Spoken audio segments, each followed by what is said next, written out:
I'm here with somebody that holds a lot of weight towards me as well. Somebody that is innovative and works within the music industry.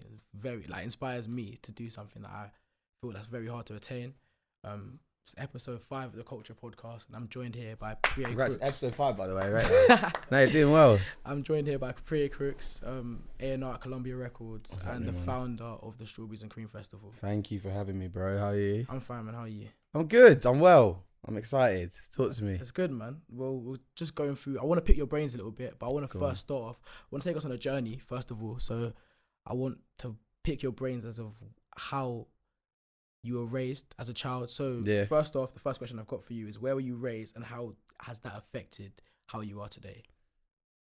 So I was raised. Wow, that's a serious question. I've done a lot of these before, but I've never been asked that. So I was raised in Kingston, with my parents and my little sister. How was I raised? Yeah, by a yardy Jamaican father and a Nigerian mother. But you know what? It's interesting that you said that, because I went to a school I can say it. So my old man used to play football, so I went to quite a nice school, and it was always a bit interesting for me because I felt like a lot of the people at my school didn't look like me or didn't come from the background I had or had the culture that I had. But whenever I went back home, I had two really, really strong-willed parents who reminded me of what I looked like, reminded me of the cultures that I came from and the standards that they expected. Do you know what I mean? And I feel like that was really important right up until I left my house to go and live by myself, to have people in your house who reminded you of those standards. Don't let you get carried away. Don't let you get arrogant or excited. And just remind you of who you are. So that's how I was raised, with two strong black parents. That's very interesting because I thought you were straight up Jamaican. You thought my what? I thought you were just Jamaican. Nah. Straight off your name, innit? Yeah. So my mom's mixed race. She's half Nigerian, half English, and my dad's Jamaican. That's very interesting. Do you have any body in your family who you believe that has had an influence on your life and who you are today specifically? Yeah, apart from my two parents? Yeah, apart from your two parents. My little sister, for sure, man. I think when I was always I used to do all right at school, and I got this job at Columbia and the festival, and there's always been times where I could have got a bit carried away, like people naturally do. My sister just cussed me out, man. And I think it's really important to have somebody in your family, whether it's your friends or whatever, just to remind you, chill out. You know what I mean? Take it easy. It's a long journey. Don't get overexcited. And she's always been by my side, reminding me to work harder and be better, and that's been really important. And I would never ever say that to her face, but I've said it here, so there you go. So you've gone through primary school, of course. Yeah. You've gone to secondary school. Did you have a vision as of what you wanted to do at that age, so around year 7, year 8, year 9? Nah, not really. I think I wanted to be a footballer. Do you know what I mean? And everyone did, to be fair. Weren't good enough, whatever. Guess like that. Not bitter. And wanted to go to uni. Politics was a subject I was least bad at. And so I applied for politics, got in, always wanted to do music. At this point, those times I had nothing. I'd never done anything to do with music at all. So I just thought, right, I'm 18. How do I start getting involved in music? And now I started running clubs, and that's obviously turned into the festival. But at 13, 14, I just wanted to be good. I didn't really matter what it was, whether it was, schoolwork or football or, I don't know, whatever, partying. I just wanted to be good at it. And so, the ambition was there, but I definitely didn't know what I wanted to do at that age now. Okay. So, the story of you having your own festival is very interesting for me specifically. Yeah. Can you give us an insight as of how that came across, how that even happened in the first place? Yeah, man. It was all organic. And that's what I'll always say, don't try and force these things. What will be, will be. And we wanted to work, me and my mates wanted to all work in music-ish. And we were all at Cambridge Uni, and the music there was dry. And so we were let's put on some club nights. So there was literally no raves or club nights that played any UK urban music at all. Bro, when we were at Cambridge, I don't want to say the numbers in case they're wrong, but I think there was about 60 black people. Boy. Out of the whole year group that was much bigger. So there wasn't, the clubs were about, they existed, but they weren't playing Skepta or Kane or whoever it was at the time. Yeah. So we just put on club nights like that. And it started 50 people coming to the club, dead, no one there. Built it up to about 200 every Sunday, once a week. And then at the end of the year, we thought like, why don't we just do a big garden party for like those 200 people that are coming? Use the money that they spend, use that money to book an artist, and then see if we can sell a few more tickets. That was the process. So the money never actually goes into our pocket. It comes in when we sell the event, and then we just spend it on an artist. Yeah. So we booked, I think David Rodigan, Shy FX played, sold like 700 tickets, and it was all right. The event wasn't massive, but it did okay. And then the following year we managed to book Skepta. That's nuts. Who at the time wasn't as expensive. He was always Skepta, but he just wasn't as expensive as he is now. Yeah. And so, and another thing, you don't have to pay people up front. You give a deposit. Yeah, you put a deposit down. So we paid the deposit, and then the whole Brits thing happened with Kanye and shutdown and all that stuff. And it sold 2,500 tickets, and then from there we were just up and running. But I think the point is that we were never like, we want to do a big fat festival. We were like, we want to throw parties. Oh, we could throw a bigger party. Oh, we could throw a bigger party. And then you just grow organically. And I think that's the best way to do it, because otherwise you're asking for too much too soon, I think, in my opinion. When working with artists specifically, like from a festival maker perspective, not from the A&R Preye, but the festival Preye, what challenges do you face? So with Wireless, we've seen A$AP Rocky go into prison, which affected their lineup. Yeah. You've got Lil Uzi and his management situation affecting the lineup there as well. What problems have you faced previously with artists who couldn't make any headline festivals, etc.? I mean, we've been quite. I'm just trying to think now. We've been quite lucky. We haven't had anyone pull out. Touch woods. We've had a couple issues with riders, which is like the food and things, the food and drink and other things that artists can request. Do you know what I mean? Whether drugs, like towels. I don't know. Like, there's a lot of things like they're entitled to ask for, and you got to make sure that you have it. What was your question? What's the best way to deal with it? Yeah, no, but have you so obviously you haven't faced any. Yeah. As you expressed, but if that did occur, what would you think you would do in that situation? We just got to take it as it comes, to be honest. I think the closest we ever had was, I remember Wiley done a tweet like 2 years ago when we had him. Yeah, exactly. Being like, I'm done. I've lost my voice. The next festival I'm cancelling. And the next festival on this tour was Strawberries. And we were like, oh, pig. Like we thought it was going to happen. But we spoke to him, he turned up. I think like all things, like festivals there's a lot of variables that can go wrong. And so you just got to take the hurdles as and when they come. We haven't had any issues with the artists so far, so fingers crossed it just keeps going like that. Bouncing off that question, what adversities have you faced? Rain. Too much rain this year. I hated it. Is that about festivals, yeah? Yeah. Oh, there's loads. The thing about festivals, if anyone wants to start one or do events, is like, there's a lot of things you can't control. You can't control, and someone getting a bit carried away with their drink or whatever else. You can't control the weather. And you also, as much as you don't want to, you can't control two guys or girls fighting, to be honest. Yeah. And so there's a lot of variables in these type of events that are out of your control, and you just kind of got to do your best to deal with it as best as you can. So with regards to those three variables, like, have the correct security to make sure that people get carried away with drink, they're not fighting or they're not passing out, or you've got the right ambulances to help them out. When it comes to the weather, we've never had rain at Strawberries and Cream, so this year when it rained, we thought it'd be calm. Yeah. It was not calm. It was far from calm. Hella man with dirtied up crepes. Yeah, I told everyone to wear wellies. I didn't wear wellies. That's their business. But we've now learned going forward that when it rains, it doesn't necessarily matter whether it rains on the day. It's about whether it rains the 3 days before. Because if it rains 3 days before, the ground's all chopped up. So there's been loads of adversities. Budget, cash flow. A lot of the times, as I said, like, you sell the tickets.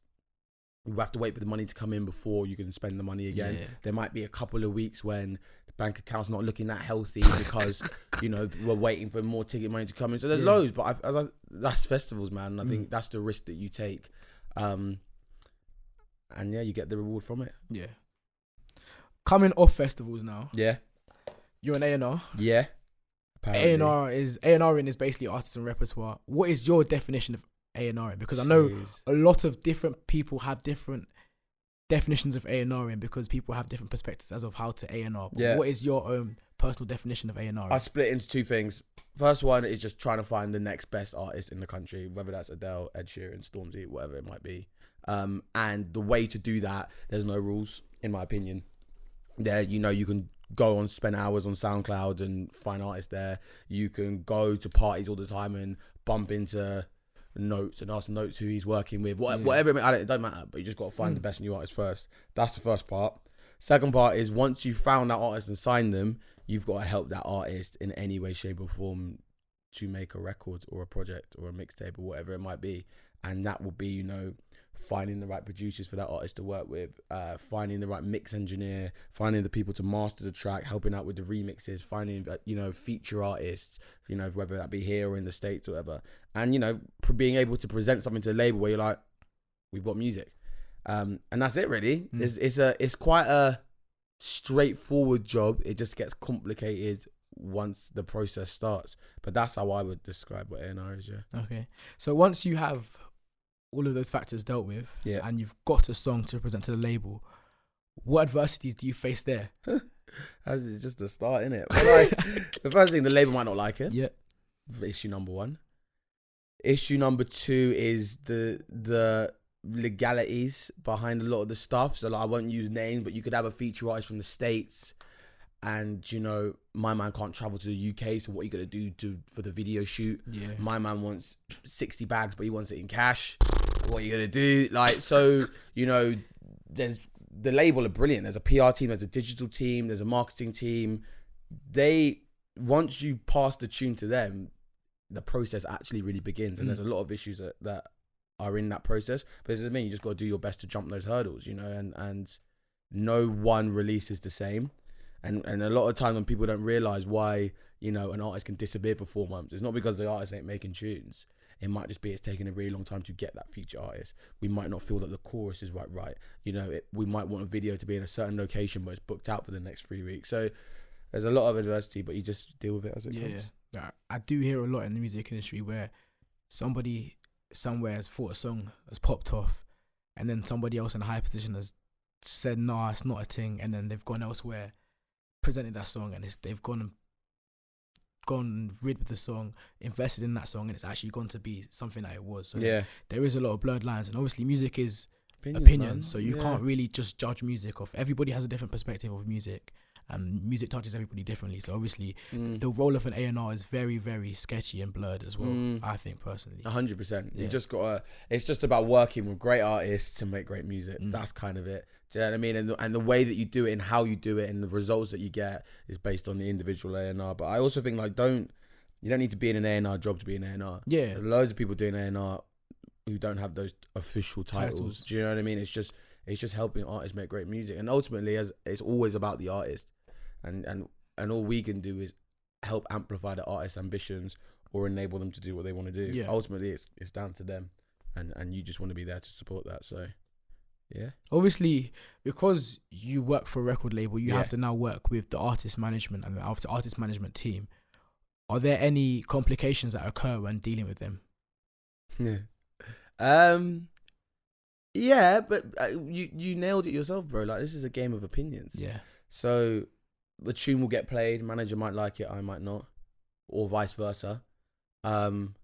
Managers have always got the best, should have the best interests of their artists at heart, but they've got to juggle loads of things. Like, as an A&R, really and truly, it's not, not always, but ultimately my job is to care about the music. That's it. Managers got to deal with the music, the live shows, the brand deals, the legal issues, the trouble that they're getting in, all of that type of stuff. So sometimes you can clash with the manager because you can't see the full picture, whether they see the full picture, or I'm only focused on a certain part of that aspect's career. But ultimately, I'm blessed to be working with amazing artists, and I'm also blessed to be working with amazing managers. And I think this job, more than anything, is about communication, because it's such a people's game. And if you've got that relationship with a manager, even if you're disagreeing or fighting, if you can communicate, you'll get through it. Yeah. So, yeah. I like my managers, don't worry, they're good. Disclaimer for everybody. Yeah, to let everyone know I like them. Just obviously, because you didn't come from a specific music background per se, how hard was it for you to adapt and actually understand specific technical terms when it comes to developing a track as a whole? I still got no idea. Yeah. Now you learn. Stay in the studio. Do you know what I mean? Yeah. no, I always say with A&R, like, there's no book to read. You can't do your homework and A&R be better, in my opinion. Mm-hmm. You learn out on the job. You don't have to be in a label to start learning. You just start learning. And my advice to like anyone wanting to get into A&R, in terms of all the terms and stuff, go sit in the studio. Like my biggest advice to like a younger version of, like, if I saw myself when I was starting at 21 or whenever I started, it would be spend more time in rooms like this, because I think ultimately this job's about music. If you're not in there and understanding the terms and you know, really understanding how it all works, it makes things a little bit harder. And it took me a really long time because no one taught me, and I still don't know anywhere near as much as I should do. But if people are like, the terminology, it comes. Mm-hmm. It just takes time, and it takes being out in the field, in the trenches, learning how it all works. So obviously for you, the biggest part of your role is finding talent. Yeah, I would say.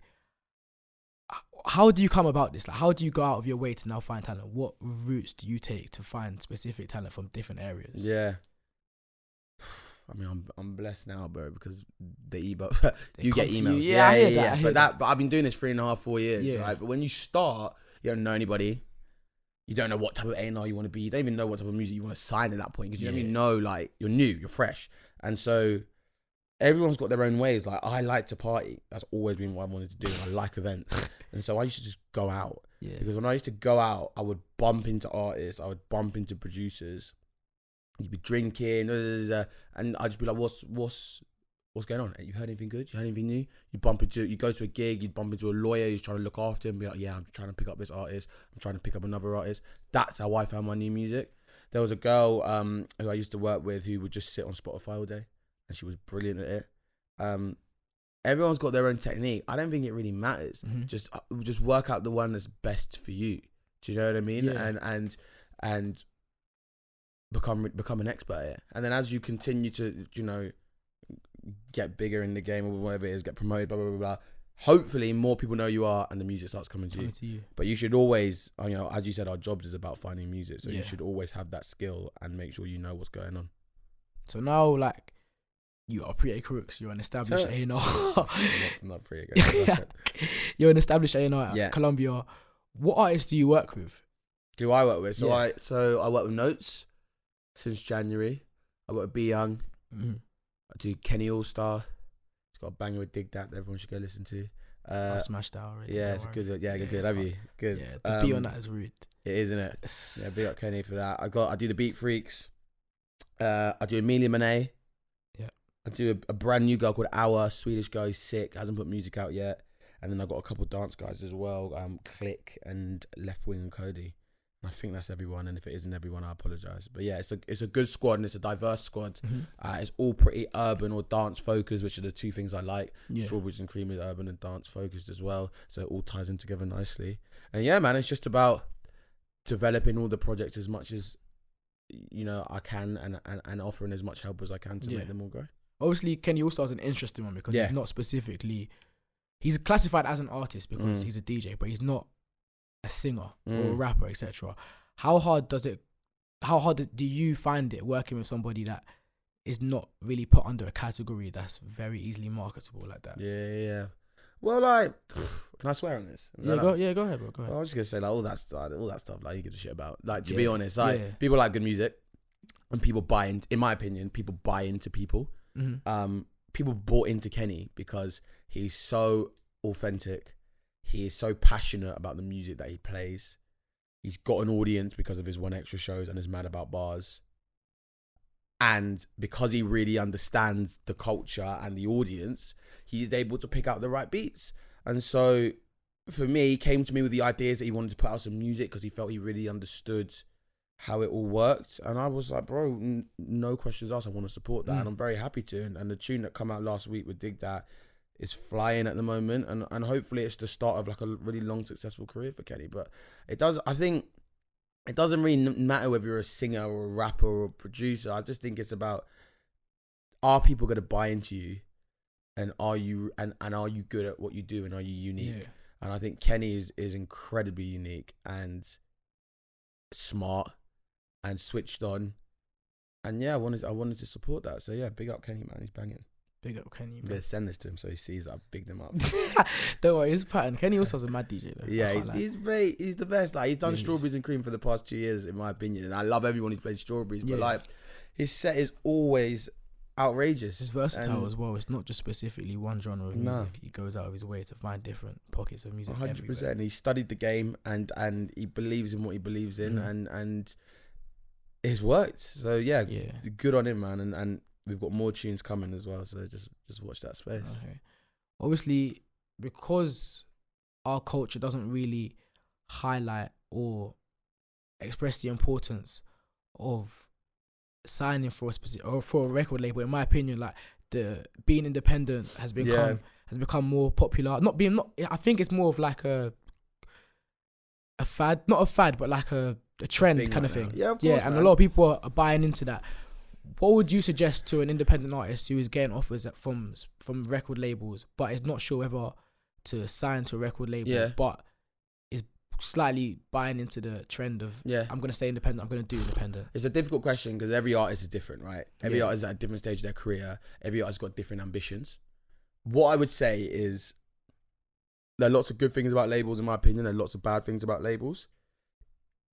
If you can stay independent, in my opinion, from music of our culture, so I think it's a little bit different if you're doing other genres, but our music, the longer you can stay independent, I think probably the better. I don't know if I'm going to get fired for saying that. I hear what you're saying because you can. And the only reason I say it is because you're gonna get a better check. You can hold up on one. You can get a better check because you're in control, and also I think that you allow yourself to. You know yourself, man. If you come and you're brand new, and I get this all the time, like there's a brand new rapper and then like, I want to sign to a label, and I'm thinking, bro, like you don't even know who you are as an artist yourself. You're now gonna come here. There's 70 people at the label. They're gonna start telling you who, like whether you like it or not. They'll be like, why didn't you do it like this? Why didn't you do it like that? And I think if you can walk into that label a year down the line, you've already had 4 songs. You're like the shows are building. People know who you are. If someone says to you, why didn't you do it like that? You can be like, shut up. Like I've done it this way and it's been working, and I feel like you're much more likely to know who you are as an artist. So I think, in my opinion, you don't need to hold out forever. Like I think labels, like there are people at labels and there are labels that want to support you and help you reach your goals. Yeah. But I do think like in the world that we live in now, we've got the tools to do things independent for a little bit, and I think it really allows you to be as creative as you want to be. And that's not to say when you sign to a label your creativity goes, because it don't at all.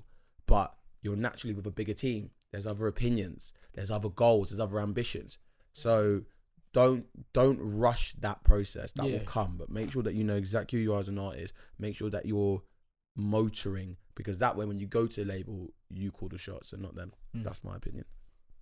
Makes sense, to be fair. I'm gonna get fired. Don't worry, if there's anything on that, I'll cut it out. Cool. Put that up. The most interesting part of music for me specifically is the creation of a body of work, a project, an album. How do you find creating albums with artists that you work with? I ain't created any. We've done everyone I've worked with at the moment, we put out singles. We're gonna start working on one of the artists I mentioned's first album, which will be really, really exciting. But in terms of the music making process, as I said, like I'm blessed to be working with sick artists, and I try not to meddle more than I'm needed at any one time. If somebody asks me or if somebody wants my opinion, I'll give my opinion. But at the end of the day, like these artists have got themselves here because of their talent, and who am I to walk in and be like, switch the chorus or change the lyrics? You know what I mean? So like, I'm excited to go into album mode with this artist. I think it's gonna be wicked, and I'll give my opinion where I can. And why not we use this feature artist, or why don't we try this remix? But I think ultimately it's down to the artist, and it's the artist's skill and it's their talent. So yeah, let's hope they do well. Cool. Just to round it up a bit, I've got a last final question. Go on. In the next 10 years, where do you see Preye Crooks? Whoa. Woo. 2 big questions to start at end. Do you know what? I'm gonna be real, man. I'd love to run Columbia, or I'd love to run a record label. I'm not gonna lie. I think people often get uncomfortable about talking about their ambitions, but I think to all young people out there, I think you've got to be, as I keep saying, I cannot stand arrogance. I don't understand it, but I think you've got to be confident in your ability and not afraid to say things. I think And I would love to. I'm not saying I'm going to. Yeah, I'd say I would love to. And I think alongside that, my dream would be to grow Strawberries and Cream into more than just a festival, but a brand. Whether that, is doing events in Ibiza and Marbella and all that, whether that's doing like a strawberries and ice cream in winter time in Newcastle, you know what I mean? Or merchandise, I don't know, but I think developing that brand and seeing where that comes, hopefully maybe a Strawberries and Cream record label. I know we're starting a radio show ourselves in a couple months. Congratulations, man. Congratulations. We're behind you, bro. It's not gonna be like you out here. It's fine, man. You're going to fly over there. It's cool. Just growing. But I think it's a good time right now to be a part of this scene. Mm-hmm. And I think, and the reason, and firstly, big up to yourself for doing this. Thank you, man. I think the reason why I was so keen to come on this show is, because you're switched on and you know what you're doing. But also, I think, if everybody's helping each other, I think we've all got a shot. That's not a race thing. That's a culture thing. Yeah, I appreciate that. If we're all helping each other, the whole scene will grow. So, that's the ambition. Let's see what happens. I appreciate that. Final question. Go on. Just to throw it back and juxtapose the first one. Mm-hmm. What would you tell Preye 10 years ago? Yeah, you basically. What would I tell you is, work hard. I think there's a lot of people that at your age on Instagram, whatever, even at my age, and I'm 25 now, but make their life look banging and make it look like it's easy to earn a quick buck or to be successful. Yeah. I don't actually care about the money stuff, to be successful, Mm-hmm. right? And it's not. Maybe some people get really lucky and there's an anomaly, but from what I'm beginning to learn, and I've still got a lot to learn, but it is down to hard work. So be prepared to put in the hours of the graft. I promise you, or at least I found, there's no shortcuts at all. And big up the Strawberries and Cream team. A lot of the time we all had day jobs, finish our day jobs, go to the Strawberries and Cream office, straight in there till 11 o'clock without fail, for 6 months of the year. So that would be the first thing I'd say. Then the second thing I'd say is, as cynical as it is, I think there's a lot of people in this music industry who don't want to see other people succeed, which is a shame. And I think that it's often sometimes good to remember and just recognize that it's not every day attracting attention.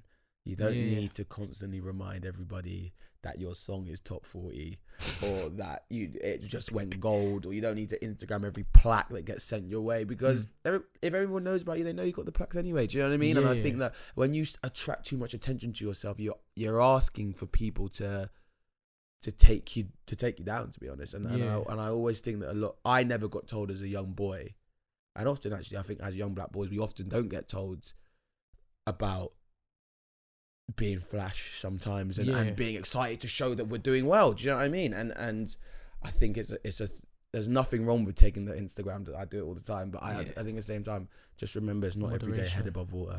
Just keep on your grind. Keep focused and keep on the right path. So that would be my 2 bits of advice. Thank you, man. That's it for today, man. It's been Mali. It's been Preye Crooks, man. So. Thank you, and thank you for having me on the show, bro. And you're smashing it. Keep Thank doing you. what you're doing. Thank you. Keep working hard, and keep watching the show, guys. Thank you, man. It's been the Culture Podcast. We out.